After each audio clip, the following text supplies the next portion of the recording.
नमस्कार दोस्तों, समर्पण एकेडमी में आपका स्वागत है।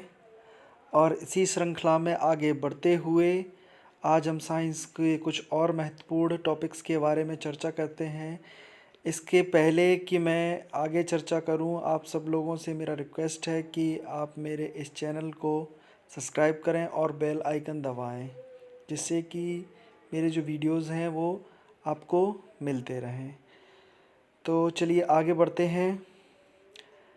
सबसे पहले बात करते हैं अदिश राशियों की।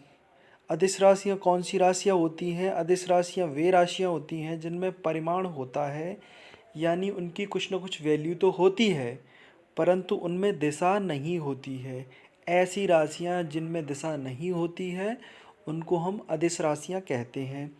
जैसे कि आपका द्रव्यमान, चाल, आयतन, कार्य, समय, ऊर्जा आदि। तो ये सभी किस में आते हैं? आपके अदिश राशियों में। उसके बाद चर्चा करते हैं सदिश राशियों की। तो सदिश राशियाँ वे राशियाँ होती हैं जिनमें क्या होता है? दिशा होती है। ठीक है, जैसे कि आपका वेग है, विस्थापन है, बल है, त्वरण है, ये सब किस में आते हैं? आपके सदिश राशियों में आते हैं। उसके बाद बात करते हैं चाल की। चाल क्या है? तो किसी वस्तु द्वारा प्रति सेकंड में तय की गई दूरी को क्या कहते हैं? चाल कहते हैं। चाल क्या है? एक अदिश राशि है और इसका जो एसआई मात्रक होता है वो क्या होता है? मीटर प्रति सेकंड होता है। उसके बाद बात करते हैं वेलोसिटी की। तो कहीं ना कहीं वेलोसिटी और चाल में सिर्फ ये अंतर निकल के आता है कि जो चाल है वह एक अदिश राशि है और जो वेलोसिटी है वह एक सदिश राशि है। यानी कि जो विस्थापन होता है वह क्या होता है? एक सदिश राशि होता है और दूरी जो क्या होती है वो एक अदिश राशि होती है। तो वेग बराबर क्या हो जाएगा? आपका विस्थापन बटे समय। दोनों की एसआई मात्रक जो होते हैं वो क्या होते हैं? सेम होते हैं, मीटर पर सेकंड होते हैं।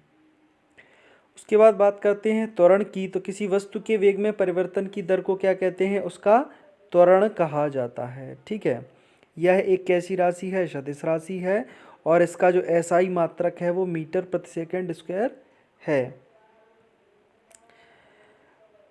त्वरण दो प्रकार के होते हैं, एक धनात्मक त्वरण और एक ऋणात्मक त्वरण। यदि वेग में जो परिवर्तन है वो बढ़ता है तो क्या कहते हैं उसको? धनात्मक त्वरण, यानी कि एक्सेलरेशन। और अगर वेग कम होता है तो उसको क्या कहते हैं? मंदन कहते हैं, या इसको कहते हैं रिटार्डेशन। तो यहाँ से क्लियर होता है कि त्वरण जो होता है वो बढ़ता भी है और त्वरण घटता भी है। उसके बाद बात करते हैं न्यूटन के प्रथम नियम की। यदि कोई वस्तु कैसी अवस्था में? विराम अवस्था में है तो वह विरामावस्था में ही रहेगी, और अगर गतिशील अवस्था में है तो वह गतिशील अवस्था में ही रहेगी। कब तक? जब तक कि उस पर कोई बाह्य बल नहीं लगाया जाएगा। ठीक है, ये आपका प्रथम नियम कहता है कि अगर कोई वस्तु गतिशील अवस्था में है तो गतिशील ही रहेगी। कब तक? जब तक कि उस पर कोई बाह्य बल न लगाएं। और अगर विराम अवस्था में है तो विराम अवस्था में ही रहेगी जब तक इस पर कोई बाह्य बल लगा करके उसकी स्थिति में कोई परिवर्तन न किया जाए। ठीक है, प्रथम नियम जो है उसको गैलीलियो का नियम भी कहते हैं और इसे जड़त्व का नियम भी कहा जाता है। उसके बाद बात करते हैं जो प्रथम नियम है उसमें बल की परिभाषा भी मिलती है। प्रथम नियम से ही बल को परिभाषित करते हैं।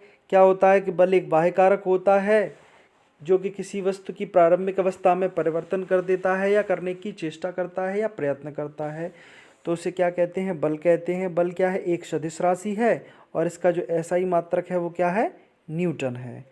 ठीक है, अब इसके कुछ उदाहरण देख लेते हैं। जैसे ठहरी हुई मोटर रेलगाड़ी में अचानक चल पड़ने पर क्या लगता है? उसमें जो बैठा जो यात्री है वो पीछे की ओर एकदम से झुक जाता है। दूसरा क्या है? चलती हुई मोटर कार में अचानक रुकने पर जो बैठा व्यक्ति है वो आगे की ओर झुक जाता है। जैसे कंबल को हाथ से पकड़कर डंडे से पीटने पर क्या होता है? उसमें धूल के कण निकलते हैं। ये सारी चीज़ अपन पहले छोटी कक्षाओं में पढ़ भी चुके हैं। ठीक है, उसके बाद बात करते हैं न्यूटन का जो द्वितीय नियम है। न्यूटन के द्वितीय नियम के अनुसार जो संवेग में परिवर्तन, किसी वस्तु पे हम जो बल लगाते हैं वो बल जो है उस वस्तु के संवेग में परिवर्तन की दर के क्या होता है? समानुपाती होता है। ठीक है, अगर लगाया गया बल F है और द्रव्यमान A है और वस्तु में जो परिवर्तन हो रहा है वो A त्वरण से हो रहा है, तो जो बल है वो किसके समानुपाती होगा, F बराबर ma के। ठीक है, जो न्यूटन का द्वितीय नियम है उससे क्या मिलता है, बल का व्यंजक मिलता है, और बल की परिभाषा किससे मिलती है, प्रथम नियम से। तृतीय नियम, तृतीय नियम तो ज़्यादातर लोग जानते ही हैं कि प्रत्येक क्रिया के बराबर विपरीत प्रतिक्रिया होती है। जैसे कि बंदूक से गोली चलने पर पीछे की ओर झटका लगता है, ठीक है, नाव के किनारे पर कूदने पर नाव के पीछे की ओर हट जाती है, और जैसे रॉकेट का उड़ना, दीवार पे बॉल का मारना, ऐसे कई सारे उदाहरण हैं।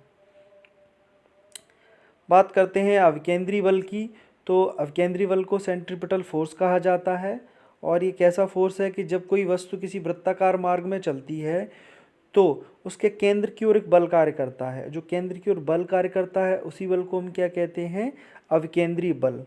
ठीक है, अगर वस्तु जो है उसका द्रव्यमान क्या है, m है, और उसकी चाल जो है वो v है, और त्रिज्या r है, उस मार्ग की, वृत्ताकार मार्ग जो है उसकी त्रिज्या r है, तो अविकेंद्री बल का मान कितना आ जाएगा, F बराबर mv²/r।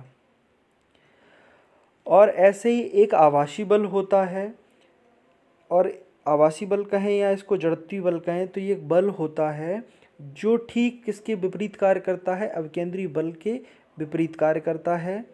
ऐसे बल को क्या कहते हैं हम, अपकेंद्री बल, यानी कि जो अविकेंद्री बल है वो केंद्र की तरफ कार्य करता है, और अपकेंद्री बल जो होता है केंद्र से बाहर की ओर कार्य करता है। जैसे वॉशिंग मशीन को जब हम कपड़े सुखाते हैं, उसमें स्पिन करते हैं, तो कपड़े वॉशिंग मशीन की जो वॉल होती है उसके चारों तरफ चिपक जाते हैं। क्यों, क्योंकि जो बाहर की तरफ बल कार्य करता है वो उन्हें बाहर धकेल देता है। ठीक है, उसके बाद बात करते हैं कार्य की। तो कार्य क्या होता है, कार्य जो होता है बल गुणा विस्थापन, इन दोनों के गुणनफल के बराबर होता है कार्य। कार्य क्या है, एक अदिश राशि है, और इसका जो एसआई मात्रक है वो क्या है, जूल है। ऊर्जा की बात करें, किसी वस्तु की कार्य करने की क्षमता को उस वस्तु की ऊर्जा कहते हैं। ऊर्जा क्या है, एक अदिश राशि है, और इसका एसआई मात्रक भी क्या है, जूल है। बेसिकली जो ऊर्जाएं होती हैं वो दो प्रकार की होती हैं, गतिज ऊर्जा और स्थितिज ऊर्जा। गतिज ऊर्जा क्या होती है, जब किसी वस्तु में उसकी गति के कारण, ठीक है, गति के कारण जो ऊर्जा उत्पन्न होती है उसे क्या कहते हैं, गतिज ऊर्जा। ठीक है, इसका जो फॉर्मूला होता है वो kinetic energy is equal to 1/2 mv²। m यहाँ पर क्या है, वस्तु का द्रव्यमान, और v क्या है, उसका वेग है। और स्थितिज ऊर्जा, जब किसी वस्तु में उसकी स्थिति के कारण जो ऊर्जा उत्पन्न होती है उसे स्थितिज ऊर्जा कहते हैं। जैसे बांध वगैरह में पानी जो इकट्ठा करके रखा जाता है, या घड़ी में जो चाबी भर के ऊर्जा को संचित करके रखा जाता है, वो भी क्या है, कहीं ना कहीं एक स्थितिज ऊर्जा का उदाहरण है। स्थितिज ऊर्जा क्या होती है, mgh, जहाँ पर m वस्तु का द्रव्यमान है, और g गुरुत्वीय त्वरण है, और h जो है वो ऊंचाई है। तो साथियों, ये था साइंस का कुछ इम्पोर्टेंट टॉपिक। तो आज हमने इन चीज़ों को जाना। नेक्स्ट वीडियो में इसके आगे की और जानकारी ग्रहण करेंगे। तो आज का जो सुविचार है वो ये है कि जीवन के प्रति जिस व्यक्ति के पास सबसे कम शिकायतें हैं वह व्यक्ति सबसे अधिक सुखी और संतुष्ट है। धन्यवाद। Thank you for watching.